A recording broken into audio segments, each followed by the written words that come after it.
Bruce Lee faces a real dilemma. He's on the verge of stardom in the United States with a projected TV series on the horizon, but he's just achieved superstardom as a film actor here in Hong Kong. So what does he choose, the East or the West? It's the kind of problem most budding movie actors would welcome.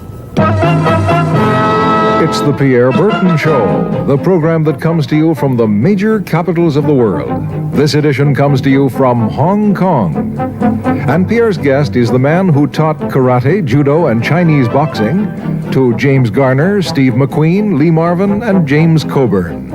The newest Mandarin superstar, known in the West for his appearances in Batman, The Green Hornet, Ironside, and Longstreet. His name is Bruce Lee, and he doesn't even speak Mandarin. And here's Pierre. Well, how can you play in Mandarin movies if you don't even speak Mandarin? How do you do that? Well, first of all, I speak only Cantonese. Yeah. So, I mean, there is quite a difference as far as pronunciation and things like that go. So somebody else's voice is used, right? Definitely, definitely. You just make the words. Doesn't that sound strange when you go to the movies, especially in Hong Kong, in your own town, and you see yourself with somebody else's voice? Well, not really, you see, because most of the Mandarin pictures done here are dubbed anyway. They're dubbed anyway? Anyway. I mean, disregard. I mean, they shoot without sound. So it doesn't, make any difference. Your lips never quite make the right words, do they? Well, that's where the difficulty lies, you see. I mean, in order to, because the Cantonese have a different way of saying things, different from the Mandarin. Yeah. So I have to find like something similar to that and keep a kind of a feeling going behind that. Something that matching the Mandarin deal. Like the Does old it sound complicated? Days. Like the old silent days. But I gather in the movies made here, the dialogue is pretty stilted anyway. Yeah, I agree with you. I mean, see, to me, a motion picture is motion. Yeah. I mean, you gotta keep the dialogue down to the minimum. Did you look at many Mandarin movies before you started playing in the first one? Yes. What did you think of them when you saw them? Quality-wise, I mean, I have to admit that it's not quite up to the standard. However, it is growing, and it is getting higher and higher and going toward that standard, than what I would term quality. They say the secret of your success in that movie, The Big Boss, which was such a success, you're rocketed you to stardom in Asia, was that you did your own fighting. As an expert in the various martial arts in China, what did you think of the fighting that you saw in the movies that you studied before you became a star? Well, I mean, definitely in the beginning, I had no intention or whatsoever that what I was practicing and what I'm still practicing now would lead to this to begin with. But martial art has a very, very deep meaning as far as my life is concerned, because as an actor, as a martial artist, as a human being, all these I have learned from martial art. Maybe for our audience who doesn't know what it means, you might explain exactly what you mean by martial art. Right. Martial art include all the combative arts like karate or karate, judo, Chinese kung fu or Chinese boxing, whatever you call it. All those. You see, like Aikido, Korean, I can go on and on and on. But it's a combative form of fighting. I mean, it's not, some of them became sport, but some of them are still not. I mean, they use, for instance, kicking to the groin, jabbing fingers at the eyes, and things like that. No wonder you're successful in it. Chinese movies are full of this kind of action anyway. They needed a guy like you could... Violence, man. So you didn't have to use a double when you moved into the motion picture world here. You did it all yourself. Right. Can you break 5 or 6 pieces of wood with your hand or your foot? I'll probably break my hand and foot. But tell me a little bit... you set up a school in Hollywood, didn't you, for people like James Garner and Steve McQueen and the others? Yes. Why would they want to learn Chinese martial art? Because of a movie role? Not really. I mean, most of them, you see, to me, at least the way that when I teach it, all type of knowledge ultimately means self-knowledge. So therefore, they are coming in to, and ask me to teach them not so much of how to defend themselves or how to do somebody in, Rather, they want to learn to express themselves through some movement, be it anger, be it determination, or whatsoever. So in other words, what I'm saying, therefore, is that he is paying me to show him in combative form the art of expressing the human body. Which is acting, in a sense, isn't it? Well, Or it would be useful, too, for an actor to have. it's, I mean, it might sound too philosophical, but it's acting or acting unacting, if you... You've lost me. I have, right? So what I'm saying, actually, you see, I mean, it's a combination of both. I mean, here it is the natural instinct, and here is control. You are to combine the two in harmony. Not, if you have one to the extreme, you will be very unscientific. If you have another to the extreme, you become all of a sudden a mechanical man, no longer a human being. So it is a successful combination of both. So therefore, it is not only, so therefore it's not pure naturalness or unnaturalness. The ideal is unnatural naturalness or natural unnaturalness. Yin yang, eh? Right, man, that's it. One of your students, James Coburn, played in a movie called Iron Man Flint, in which he used karate. Is that what he learned from you? He learned it after. Oh, he went yeah. after he played in Iron Man Right, Flint. right. You see, actually, I do not teach, karate because I do not believe in styles anymore. I mean, I do not believe that there is such thing as like Chinese way of fighting or the Japanese way of fighting or whatever way of fighting, because unless human beings have 3 arms and 4 legs, we will have a different form of fighting. But basically, we have only 2 hands and 2 feet. So styles tends to not only separate man, because they have their own doctrines, and then the doctrine became the gospel truth, that you cannot change,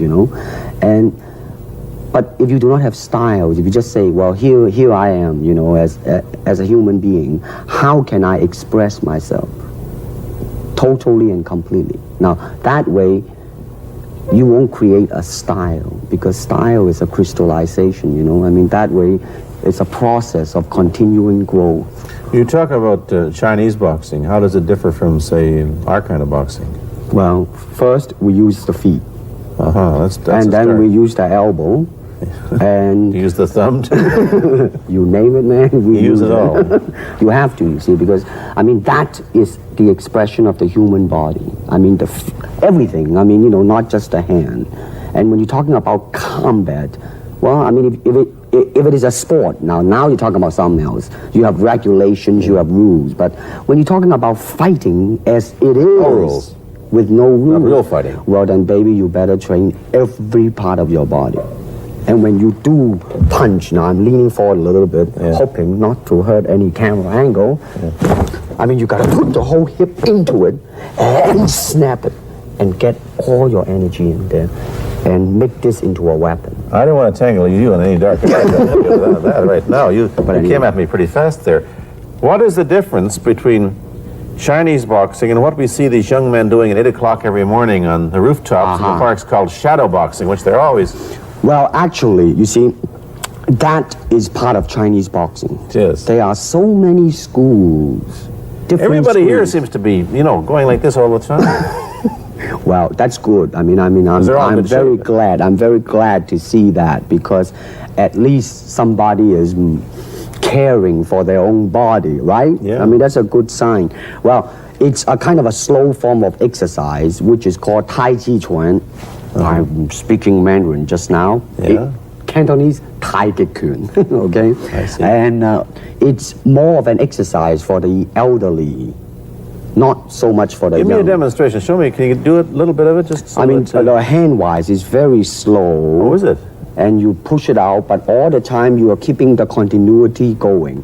Bending, stretching, everything. You just keep it moving. It's like a ballet dancer there. Yeah, it is. To them, you see, the idea is running water never grows stale. So you got to just keep on flowing. Of all your students, famous, James Garner, Steve McQueen, Lee Marvin, James Coburn, Roman Polanski, which was the best, who adapted best to this Oriental form of exercise and defense? Well, depending, okay? Now, as a fighter, Steve McQueen, now, he is good in that department because that son of a gun got the toughness in him. Yeah. I see it on the screen. I mean, he would say, all right, baby, here I am, man. Mm-hmm. You know, and he'll do it. Yeah. Now, James Coburn is a peace-loving man. Yeah, I met him.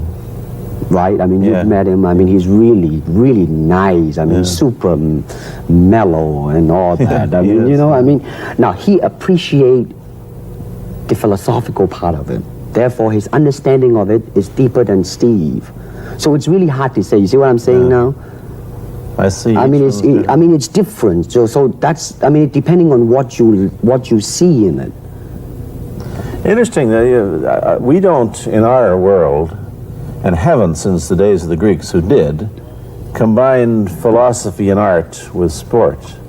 But quite clearly, the Oriental attitude is that the three are facets of the same things. Man, listen, you see, really, to me, okay, to me, ultimately, martial art means honestly expressing yourself. Now, it is very difficult to do. I mean, it is easy for me to put on a show and be cocky and be flooded with a cocky feeling and then feel like pretty cool and all that. Or I can make all kinds of phony things, you see what I mean? Blinded by it. Or I can show you some really fancy movement. But to express oneself honestly, not lying to oneself, and to express myself honestly, now that, my friend, is very hard to do, and you have to train. You have to keep your reflexes so that when you want it, it's there. When you want to move, you're moving, and when you move, you are determined to move, not taking 1 inch, not anything less than that. If I want to punch, I'm gonna do it, man, and I'm gonna do it, you see? So I mean, so that is the type of thing you have to train yourself into it, to become one with the, you think? Yeah, this is very un-Western, this attitude. I want to ask you about your movie and TV career, but first we'll take a break. Then I'll be back with Bruce Lee. I've been talking to Bruce Lee mainly about the Chinese martial arts, which include things like Chinese boxing, karate, and judo, which is what he taught when he was in Hollywood. After he left the University of Washington, where he studied, of all things, philosophy, if you can believe that. He did, but that, perhaps you understand why the two go together from the first half of this program. And you can perhaps understand how he got into films. He knew a lot of actors, but I'm told that you got the job on the Green Hornet, where you played Cato the chauffeur, mainly because you're the only Chinese-looking guy who could pronounce the name of the leading character, Britt Reed. I meant that as a joke, of course. And it's a heck of a name, man. Yeah. I mean, every time I said it at that time, I was super conscious. I mean, really now, that's another interesting thing, huh? Let's say if you learn to speak Chinese. Yeah. And it's it's not difficult to learn and speak the word. The hard thing, the difficult thing, it's behind what is the meaning, what brought on the expression and feelings behind those words. Like when I first arrived in the United States, and I look at a Caucasian, and I really would not know whether he was putting me on, or is he really angry, because we have different way of reacting to it. See, those are the difficult things, you see. It's almost as if you came upon a strange race where a smile didn't mean what it does to us. In fact, a smile doesn't always mean the same, does it? Of course not. Yeah, I just thought of that. Tell me about the big break when you played in Longstreet. I must tell the audience that Bruce Lee had a bit part or a supporting role in the Longstreet series, and this had an enormous effect on the audience. What was it? Well, you see, the title of that particular episode of Longstreet is called The Way of the Intercepting Fist.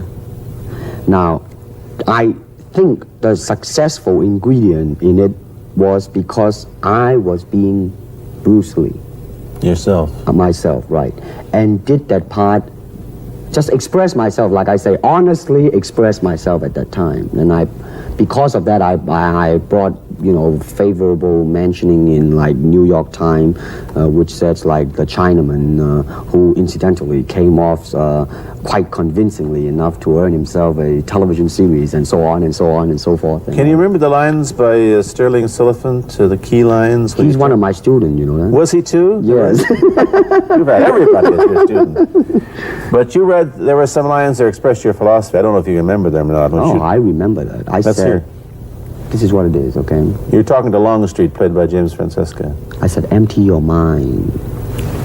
Be formless, shapeless, like water. Now you put water into a cup, it becomes the cup. You put water into a bottle, it becomes the bottle. You put it in a teapot, it becomes the teapot. Now water can flow or it can crash. Be water, my friend. Like that, you see? Oh, I see. I get the idea. I get the power behind it. So now, two things have happened. First, there's a pretty good chance that you'll get a TV series in the States called The Warriors, in which you use what, the martial arts in a Western setting?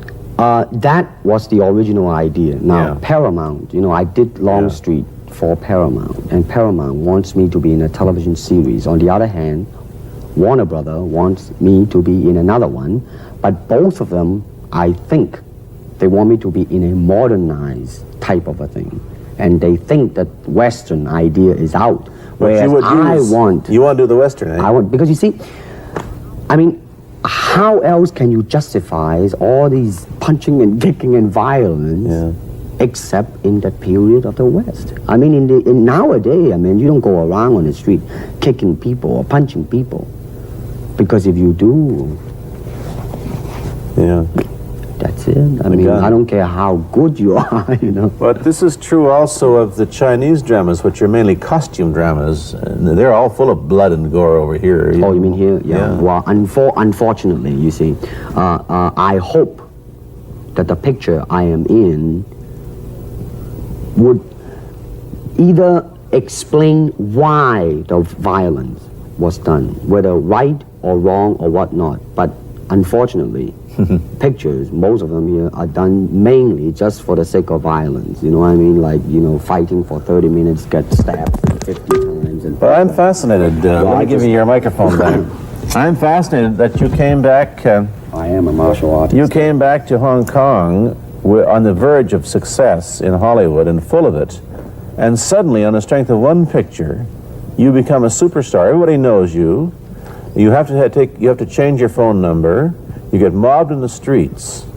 Now, what are you going to do? Are you going to be able to live in both worlds? Are you going to be a superstar here, or one in the States, or both? Well, let me say this. First of all, the word superstar really turned me off, and I'll tell you why. Because the word star, man, is an illusion. It's something what the public calls you. You should look upon oneself as an actor, man. I mean, you would be very pleased if somebody say, hey, man, you are a super actor. It is much better than, superstar. Yeah, therefore, you've got to admit that you are a superstar. You're not going to, if you're going to give me the truth. I'm honestly saying this, okay? Yes, I have been very successful. Yeah. Okay? But I think the word star I do not look upon myself as a star. I really don't. I mean, believe me, man, when I say it. I mean, I'm not saying it because what are you going to do? Let's get back to the question. Okay. Are you going to stay in Hong Kong and be famous? Or are you going to go to the United States and be famous? Or are you going to try and eat your cake and have it too? I am going to do both because, you see, I have already made up my mind that in the United States, I think something about the Oriental, the true Oriental should be shown. Hollywood sure as heck hasn't. You better believe it, man. I mean, it's always that pigtail and bouncing around, chop, with the eyes slant and all that. And I think that's very, very out of Is it true that you were the first job you had was being cast as Charlie Chan's number one? Yeah, number one son, yeah. No, they never made the movie. No. They were going to make it into like a new Chinese James Bond type of a thing. Now that, the old man Chan is dead, Charlie is dead, and his son is carrying on. But they didn't do that. No. Batman came along, you see, because and then everything was started to be going into that, that kind of which you were in. But By the way, I did a really terrible job in that, I have to say. Really? You didn't like yourself? I didn't see it. Let me ask you, however, about the problems that you face as a Chinese hero in an American series. Have people come up in the industry and said, well, we don't know how the audience are going to take a non-American? Well, such question has been raised. In fact, it is being discussed, and that is why The Warrior is not going to be on. I see. You see, because unfortunately, such thing does exist in this world. You see, like, I don't know, certain part of the country, right, where like they think that business-wise it's a risk. And I don't blame them, I mean, in the same way, it's like in Hong Kong, if a foreigner come and became a star, if I were the man with the money, I probably would have my own worry of whether or not the acceptance would be there. But that's all right, because if you honestly express yourself, it doesn't matter, see? Because are you, how about the other side of the coin? Is it possible that you are, I mean, you're fairly hip and fairly Americanized. Are you too Western for Oriental audiences, do you think? Oh man, like, how? I have been criticized for that. You have, eh? Oh, yes, definitely. So. Well, let me say this. When I do the Chinese film, I'll try my best not to be as American as I, have been adjusted to for the last 12 years in the States. But when I go back to the States, it seems to be the other way around. You know what I mean? You're too exotic, eh? Yeah, man. I mean, they're trying to get me to do too many things that are really for the sake of being exotic. You understand what I'm trying to say? Oh, sure. So it's really, I mean, it's when you live in both worlds, it brings us problems as well as advantages, and you've got both. Time to go to a commercial. I'll be back in a moment with Bruce Lee. Let me ask you whether the change in attitude on the part of the Nixon administration towards China has helped your chances of starring in an American TV series. Well, first of all, this happened before that. Yeah. But I do think that things of Chinese will be quite interesting for the next few years. I mean, not that I'm politically, inclining toward anything. No, I understand that. I'm just wondering. But I mean, once the opening of China, I mean, that it will bring more understanding. Yeah. More things that are, like different, and maybe in the contrast of comparison, some new thing might grow. So therefore, I mean, it's a very rich period to be in. I mean, like if I were born, let's say, 40 years ago. Yeah. If I have a thought in my mind, I said, boy, I'm gonna star in a movie or star in a television series in America. Well, that might be a vague dream, but I think right now, maybe, man. You still think of yourself Chinese, or do you ever think of yourself as North American? You know what I want to think of myself? As a human being. Because, I mean, I don't want to sound like, as Confucius say, but under the sky, under the heaven, man, there is but one family. It just so happened, man, that people are different. Okay, we got to go. Thank you, Bruce Lee, for coming here. Thank you for Pierre. watching. Thank you. You've been watching Bruce Lee on The Pierre Berton Show, a half-hour program of conversation, opinion, and debate. This is Bernard Cowan speaking.